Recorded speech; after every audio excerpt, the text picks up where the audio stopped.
ओम शांति। 16 दिसंबर 2020 की साकार मुरली के मुख्य पॉइंट।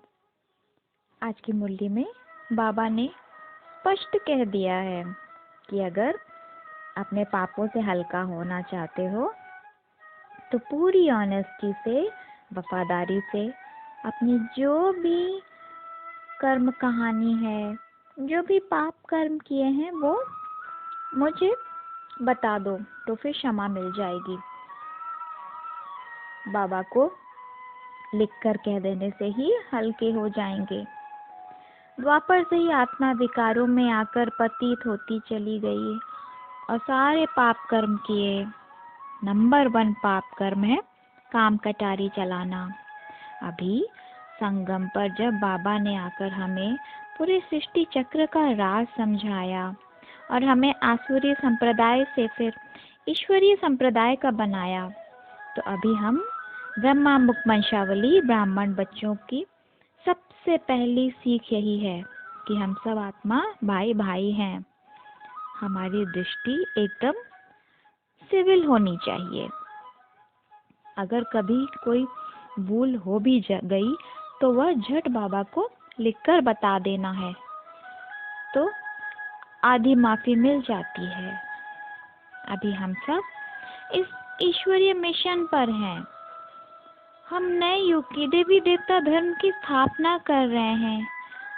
अभी हमें चारों ओर जाकर यह संदेश देना है कि भगवान आया हुआ है, हमें पतित से पावन बनाकर घर ले चलने। अभी हम स्वयं भी योग अग्नि से याद में रहकर अपने विकारों का नाश कर रहे हैं। तो अभी हम देह अभिमान का बीज और बो नहीं सकते। एक तरफ हम बाबा संग योग लगाकर अपने विकर्म में नाश कर रहे हैं, फिर देह भान में आकर पुनः विकारों में आ रहे हैं, तो आत्मा की सफाई कहाँ से होगी? आत्मा फिर पावन कैसे बनेगी? इसलिए बाबा का डायरेक्शन है कि बच्चे, यह देह अभिमान का बीज जिससे फिर विकारों के झाड़ निकलते हैं, उन्हें बोना बंद करो। अभी प्रजापिता ब्रह्मा द्वारा इस ब्राह्मण कुल की स्थापना हुई है। स्वयं भगवान इनके तन का आधार लेकर हमें पढ़ा रहे हैं देव कुल में ले चलने के लिए।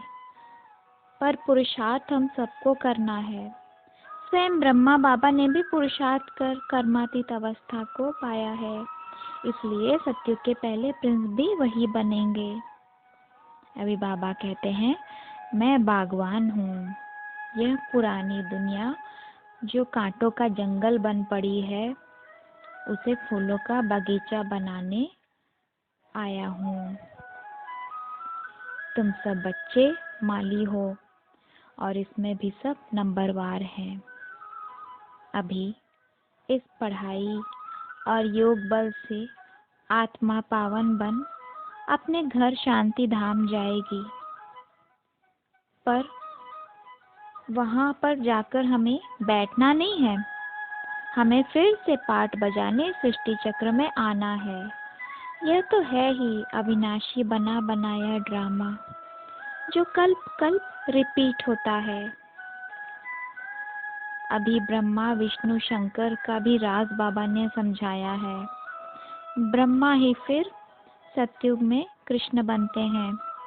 मूल वतन में रहने वाली आत्माओं को देवता थोड़े ही कहा जाता है।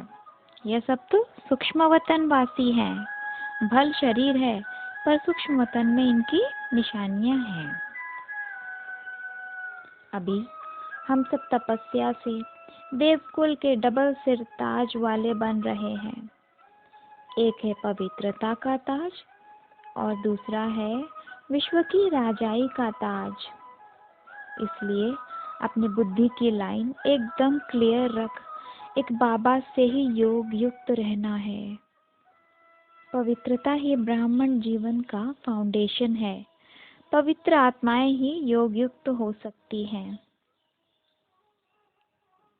भक्ति में तो गुरु की दर्शन करने पर फिर भेंट भी चढ़ाते हैं।